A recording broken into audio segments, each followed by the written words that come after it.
Conflicting messages from the president and the Department of War are causing confusion over how long the conflict in Iran could last. It's time for the Streamline, everything you need to know in 10 minutes or less. During an interview, President Trump said, quote, "I think the war is very complete, pretty much." But just an hour or so before that, his War Department posted on social media, quote, "We have only just begun to fight." It's going to be a short-term excursion and will not relent until the enemy is totally and decisively defeated. And these mixed messages come as new videos show strikes on missile launchers and a military base in Tehran. The video online shows people racing to escape the explosions. U.S. and Israeli military officials say they've hit more than 5,000 targets, but some key targets are still standing. They're also warning of a new threat from Iranian sleeper cells that may be activated outside the country. 7 U.S. service members have been killed in the fighting. Overnight, Vice President J.D. Vance took part in the dignified transfer service for Army Sergeant Benjamin Pennington. The 26-year-old from Kentucky is the latest U.S. service member killed in the war. He was wounded by an Iranian strike in Saudi Arabia. And gas prices keep going up as Iran closes off a major oil shipment route. According to AAA, the national average for gas has climbed to $3.54 per gallon. That is 52 cents higher than it was a week ago. Here at home, we saw an even bigger jump. A gallon of gas in San Diego is averaging $5.32, which is up 58 cents from a week ago. The Strait of Hormuz, which is the shipping lane that carries about 20% of the world's oil, is effectively shut down right now. This week, oil prices surged past $100 a barrel for the first time since Russia's invasion of Ukraine in 2022. President Trump is calling these higher prices a short-term sacrifice. He says he is considering taking control of the Strait of Hormuz to stabilize oil supplies. We're putting an end to all of this threat once and for all, and the result will be lower oil prices, oil and gas prices for American families. It's not just the cost of gas. Rising oil prices could impact prices for nearly everything. Analysts warn that grocery prices, plane tickets, even the cost to do business for farmers and small companies could all start to climb. We are following through with a San Diego man stranded in Dubai since the start of the war. We have learned he is finally on his way home. Now, we first introduced you to Chad Cummins last week. Cummins and his girlfriend originally arrived in Dubai for a stopover just hours before the first drone attacks. He told the ABC 10 News he saw Iranian attacks from his hotel room window. 3 flights he booked online were canceled. On Saturday, they finally had tickets out, but that morning, an emergency alert warned of possible missile attacks. On the way to the airport, police turned their taxi away until the driver found a back route in. Inside, they learned a drone had struck near the terminals just an hour before, but finally, they were able to board. I'm exhausted, and I feel, mentally and physically, but at the same time, you almost feel sort of euphoric because you know that ordeal's behind you. Cummins is now in Colombia and has a flight to D.C. on Tuesday. He is expected to be back in San Diego within the week. ICE is under fire for 2 separate detention cases. First, let's start in Texas. A family of 5 was reunited Monday after being detained last month during a routine court hearing for their asylum case. 2 of the 3 boys from the Gomez Cuellar family are accomplished mariachi musicians performing at the U.S. Capitol just last year. Their lawyer says they were in the country legally while waiting for their case to be settled. They entered under the CBP-1 program in 2023. President Trump has since shut that program down. Now their father says he has been pressured to volunteer for deportation. The family is scheduled to see a judge later on this month. And here in California, immigration officials are being asked to explain why a 6-year-old boy was deported to Colombia without his hearing aids. ICE says the boy's mother and her sons entered the U.S. illegally in 2022, and the mother failed to comply with a judge's removal order. But the family's lawyer says they didn't have time to go get the boy's hearing aids before being removed from the country. Congressman Eric Swalwell blasted the agency over that situation. How does ruining the life of a 6-year-old deaf child make our community or our country any safer?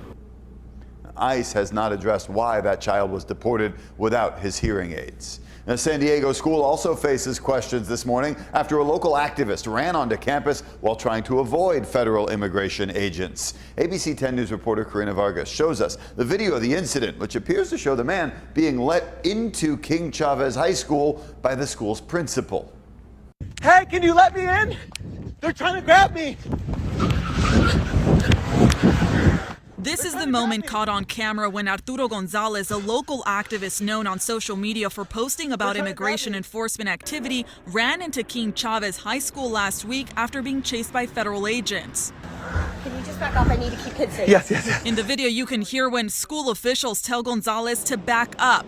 Gonzalez says he was allowed access to the school by the principal after he notified them of ICE activity. The principal knew why I was there. She knew I was there to protect families, and that's why I asked her for permission, and I know that's why she gave me permission to go on campus. Gonzalez says before running into the school, he was patrolling the area for ICE activity. He claims he noticed ICE agents monitoring the school's drop-off zone. That's when he can be seen confronting them. Yep, right here, you guys. ICE as well. They're here. Let me get off! I wasn't trying to put children in danger. I wasn't trying to put families in danger. The reason I was there in the first place was to protect families and to let the community know that ICE was in the neighborhood. Gonzalez being led onto the school's campus has sparked outrage with some local lawmakers and raised questions about why the principal allowed him through the gate. At most schools, only family members and approved contacts are allowed for student safety. Immigration and Customs Enforcement posted a statement on social media about the incident, saying they were conducting targeted enforcement operations and that a known agitator with a long criminal history tried to intervene and created a dangerous situation. But Gonzalez rejects those claims. Everything that they said, most of it is false.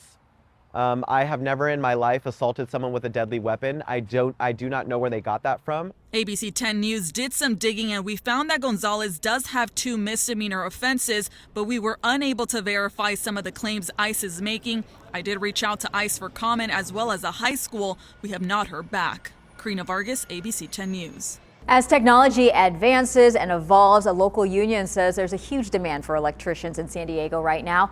ABC 10 News reporter Ryan Hill shows us how it's opening up a new career path and paychecks for the younger generation.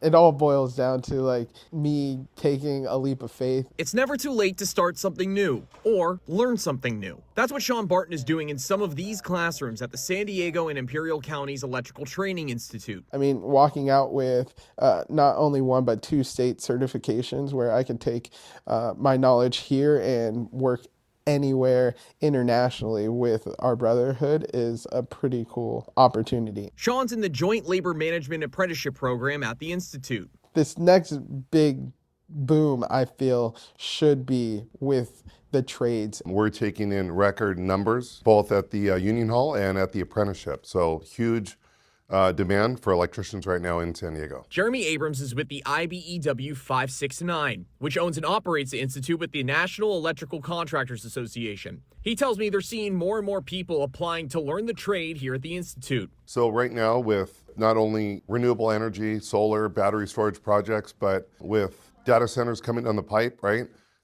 We have had more work right now than we have had in the local ever. Those data centers are the physical infrastructure of the digital world of the AI boom we're living in. We have to provide the energy that's required for these data centers, the battery storage that's required for the data storage. It's all very physical. There has to be skilled and trained electricians to do that installation. So AI is absolutely impacting our future scope, the scope of jobs that we're actually seeing in the future. Kevin Johnson's the training director at the institute. He tells me even before the AI advancement, people were joining the trade to get into the renewable energy industry. Now we're seeing Gen Z come in, understanding AI is going to be integrated into society more and more, but that infrastructure has to be built. So those skilled, trained electricians, that's a great opportunity to be part of that growth. Kids like right out of high school, 18, 19, 20, they want to know how to get in the union, how to get in the union apprenticeship program. Given how AI is impacting white-collar jobs, I asked Abrams if that's a reason for more Gen Z applicants. I think maybe to some point, but they're also seeing an opportunity to get into a 5-year apprenticeship program graduate and make six figures and not have any student debt whatsoever. Those who graduated from the program say it's something they wish they had done years ago. If I would have know then what I know now, 100% I would have wished I would have taken advantage of the opportunities in the building trades. Ryan Hill, ABC 10 News. And that's your ABC 10 News Streamline. Everything you need to know today in under 10 minutes.